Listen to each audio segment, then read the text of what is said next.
Hyderabad cyber ક્રાઇમની ટીમે ગુજરાતમાં મોટું ઓપરેશન પાર પાડ્યું છે, જેમાં હૈદરાબાદ સાયબર ક્રાઇમના હાથે ઝડપાયેલા 36થી વધુ લોકો ઇન્વેસ્ટમેન્ટ ફ્રોડ અને કેવાયસીના નામે છેતરપિંડી કરતા હતા, તેમજ રોકાણમાંથી ઊંચું વળતર અપાવવાની લાલચ આપી ગુનાઓ આચરતા હતા. ઝડપાયેલ તમામ આરોપીઓએ 983 જેટલા ઓનલાઈન ગુનાઓ આચર્યા હોવાનું સામે આવ્યું છે. ત્યારે આ સમગ્ર બાબતે હૈદરાબાદના પોલીસ અધિકારીએ જણાવ્યું હતું કે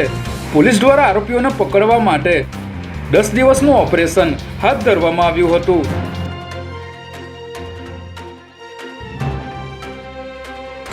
અમદાવાદના લો ગાર્ડન ખાતે દબાણ હટાવવાની કામગીરી દરમિયાન દબાણ ખાતાની ટીમ અને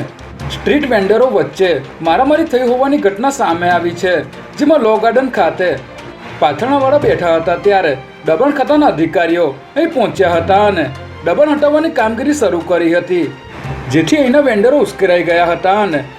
દબાણ ખાતાના અધિકારીઓ સાથે ઝપાઝપી કરી હતી. જે બાદ પોલીસે સ્થળ પર પહોંચીને આગળની કાર્યવાહી હાથ ધરી હતી.